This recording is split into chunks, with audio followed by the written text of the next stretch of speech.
Hola, ¿qué tal? Yo soy Efraín Zapata y esto es Ideas sobre Liderazgo, el espacio donde, como tú sabes, exploramos cada semana temas, herramientas y prácticas que te ayudarán a ser un mejor líder cada día y triunfar en tu vida personal y profesional. Como seguramente sabrás, el 8 de marzo se conmemora el Día Internacional de la Mujer y con esto en mente, en Ideas sobre Liderazgo queremos dedicarle todo este mes a las mujeres y su ejemplo de liderazgo y de resiliencia. Es de gran importancia honrar y reconocer la labor, el empeño y por supuesto el liderazgo que en distintos ámbitos las mujeres desde siempre han ejercido de manera natural, muchas veces lamentablemente sin reconocimiento y a pesar de las circunstancias adversas que pueden enfrentar. Sabemos que aún hay mucho camino por recorrer, pero esperamos que esta pequeña contribución que hacemos tanto en este podcast como en todos los contenidos de nuestras redes sociales a lo largo del mes sean de utilidad para darle su lugar al papel que han jugado las mujeres. Así que bueno, no te los pierdas y acompáñanos durante todo este mes de marzo. Y este primer episodio se lo queremos dedicar justamente al origen del Día Internacional de la Mujer. En estas fechas seguramente encontrarás muchos artículos y noticias sobre la historia de este día, pero es raro encontrar materiales sobre las protagonistas y menos aún sobre qué es lo que las diferenció a ellas como líderes.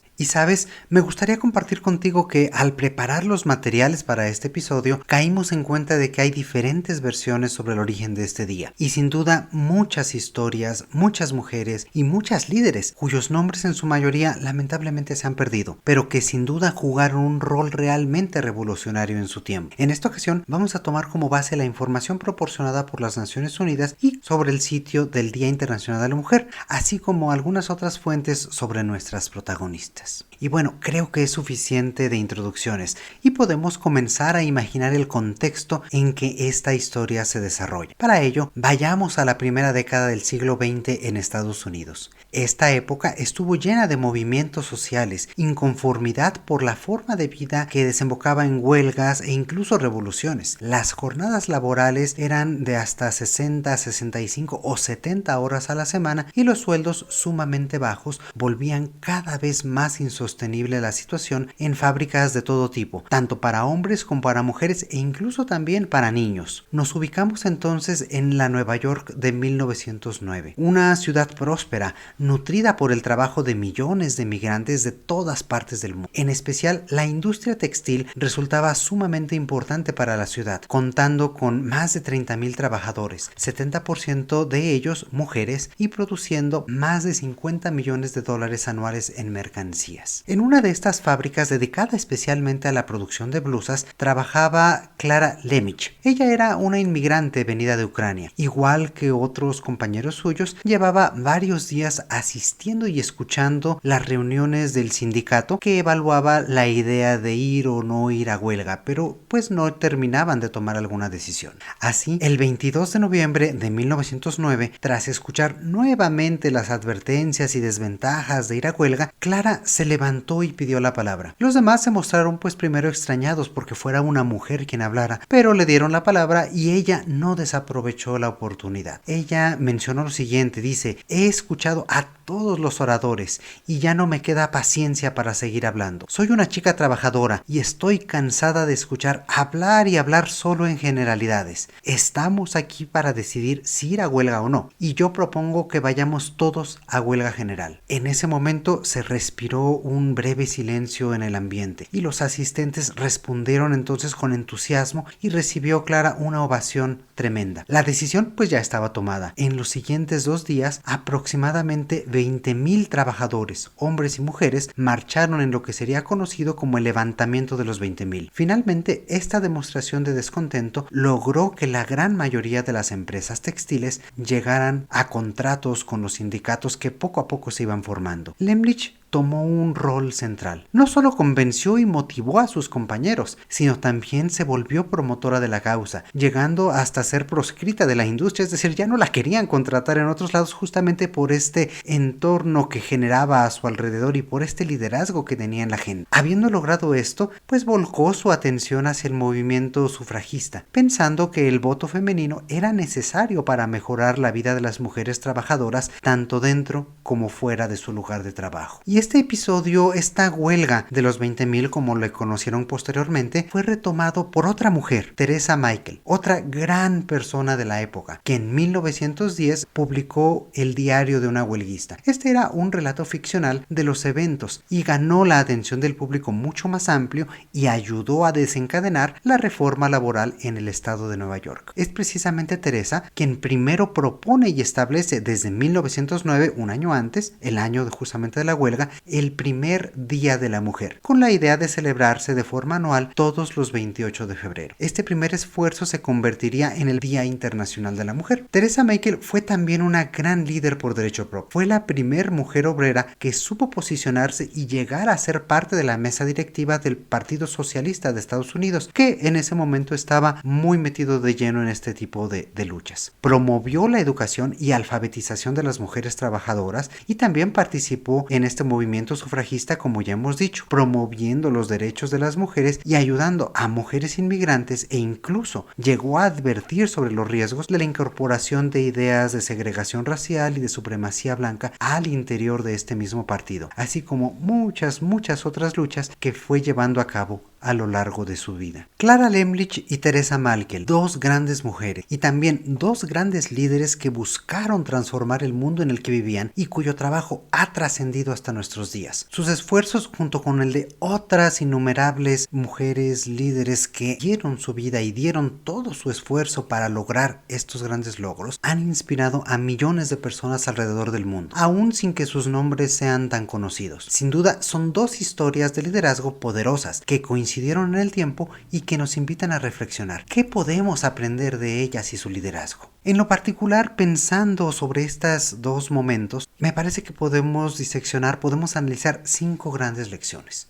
La primera de ellas es el atreverse. Las mujeres continuamente nos dan ejemplo de acción y de convicción. No son pocas las veces que ellas son quienes primero se atreven, dan ese primer paso fundamental y nos recuerdan que no basta con tener la intención, sino que es imperativo pasar a la acción. Eso fue lo que hizo Clara al reflejar en el resto de sus compañeros la necesidad de ser decisivo. Por supuesto, no se trata solo de un impulso inmediato o visceral. Ya se habían escuchado diferentes puntos de vista y a otros líderes habían expresado ya también sus opiniones. Clara, habiendo escuchado todo esto, sirvió como un catalizador del sentimiento general para orientar a todos los demás y emprender la marcha. Es decir, un líder debe encontrar el valor para hacer escuchar sus propias ideas y sobre todo debe actuar en consecuencia de ellas. Una segunda lección es este liderazgo orgánico, y como hemos comentado en episodios anteriores, el liderazgo puede surgir en cualquier esfera de la vida y no depende de un título, de un nombramiento o de una posición determinada. Tanto Clara como Teresa eran obreras en una fábrica textil, o como diría Clara, solo era una chica trabajadora. Lo que las diferenció del resto fue la voluntad e iniciativa para hacer algo sobre lo que estaban experimentando, sobre lo que estaba sucediendo alrededor. Hacer algo para cambiar esas condiciones de trabajo en que vivían y hacer algo para ser también escuchadas. Comparten con todos los líderes ese espíritu proactivo y la decisión de asumir un papel de protagonismo en sus vidas, incluso si así no lo planearon en un primer momento. Como consecuencia de este espíritu proactivo es que la gente la siguió y se convirtieron en líderes aún sin buscarlo. Al igual que ellas, un buen líder va más allá de reaccionar ante la situación, sino que decide afrontarla con conciencia y tomar cartas en el asunto para buscar soluciones. Es así como cualquiera de nosotros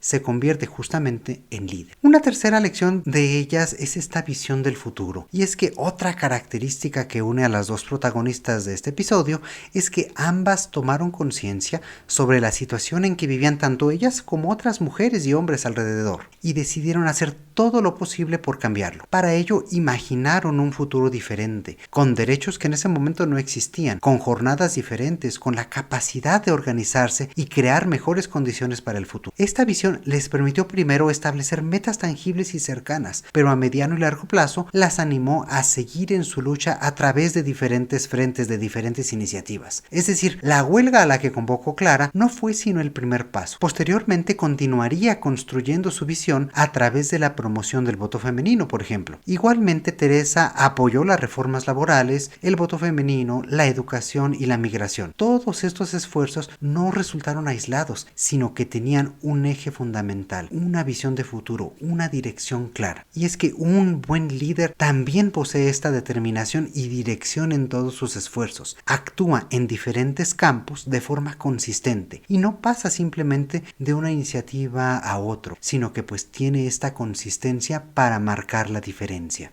Otra lección interesante es la empatía que ambas tenían. Y es que un detalle que tal vez podría pasar inadvertido sobre estas personas, estas protagonistas de las cuales hemos platicado hoy, es que ambas eran inmigrantes. Como mencionamos al inicio, una gran parte de la fuerza laboral estaba constituida por personas llegadas a la ciudad provenientes de otras partes del mundo, en especial mujeres. Al verse rodeadas de tantas otras personas en una situación parecida a la de ellas y seguramente con experiencias similares, Clara y Teresa pudieron entender mucho mejor qué es lo que los demás estaban viviendo y la mejor forma para aproximarse a ellos, es decir, ponerse en el papel del otro, intentar comprenderlo y compenetrarse emocionalmente con el otro para generar cercanía. Es también este espacio de empatía un momento en el cual se forman lazos y se pueden establecer una identidad común. En el caso de Teresa me llama mucho la atención un detalle que no mencionamos en el relato, y es que este libro que escribió El diario de una huelguista, el personaje que narra toda la temática, toda la trama, es un estadounidense que al inicio sentía recelo por estos inmigrantes que estaban llegando. Tras haber trabajado y convivir con estas personas migrantes, sobre todo de Europa, comprendió que su situación no era diferente a la de sí mismo, sino que además vivían otros retos adicionales. Esto es un claro ejemplo de cómo estas líderes fueron capaces de ver desde la perspectiva de los demás, contemplarla con su propio enfoque y generar un impacto a pesar de las diferencias, hablándole de forma diferente pero congruente tanto a trabajadores migrantes como a los trabajadores pertenecientes a este mismo país. Y al igual que otros líderes, las mujeres que dieron vida a este movimiento hace casi 2 siglos sintieron una fuerte empatía entre ellas y con las personas a quienes dirigían.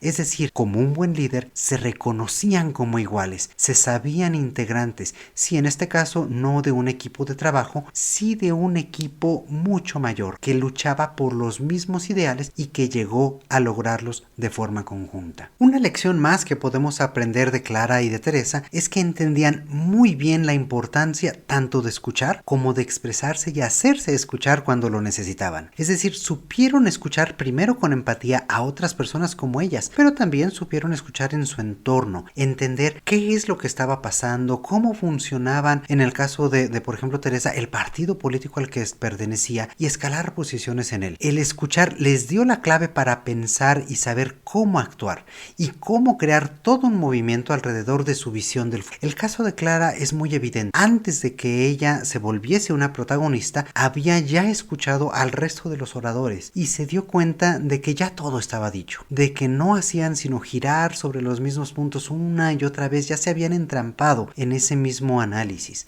Y por su parte, Teresa supo escuchar también historias como la de Clara y como la de la huelga que ella propició y ponerlas en el centro de atención para llevar su mensaje a miles de lectores e involucrarlos en el tema y hacerlos tomar conciencia sobre esto. En pocas palabras, como otros buenos líderes, entendieron la importancia de hacer llegar su mensaje y cada una tomó la palabra en innumerables ocasiones y trazó para los demás una visión de futuro unificada. Por último, una de las más grandes lecciones de liderazgo que nos dejan estas mujeres es su capacidad de inspiración. Y es que, aunque hoy en día no muchos conozcan su historia o sus nombres, desde esos primeros años del siglo XX han inspirado y continúan inspirando a miles y millones de personas alrededor del mundo. No ellas y su nombre, sino sus acciones, su pensamiento y su visión. A pesar de que los grandes avances que pudieron observar durante su vida, como las reformas laborales y la aprobación del voto femenino, sus sueños y aspiraciones aún no han sido concluidos. Todavía hoy, tanto mujeres como hombres continúan dando esta lucha día a día para consolidar la equidad entre todos y cada uno de nosotros, no solo como hombres y mujeres, sino como seres humanos. La importancia entonces de estas dos líderes ya ha trascendido el tiempo y se han convertido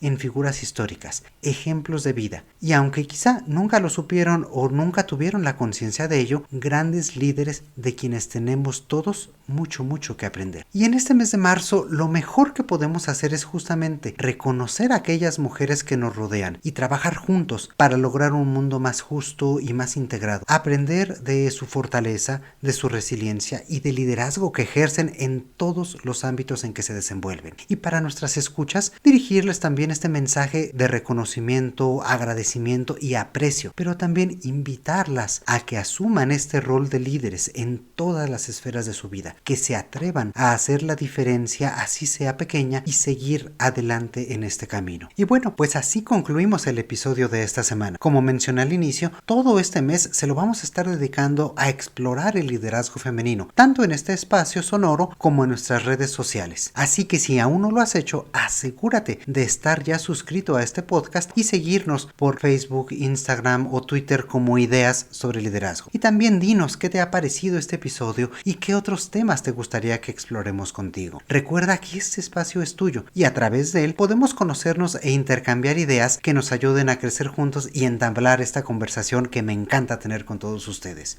También recuerda que te puedes poner en contacto directo conmigo a través de Twitter, encontrándome como @EfraínZS. Como siempre, muchísimas gracias por escuchar y te mando un fuerte abrazo. Mi nombre, ya me conoces, soy Efraín Zapata y te espero a la próxima con nuevas ideas sobre liderazgo. Gracias.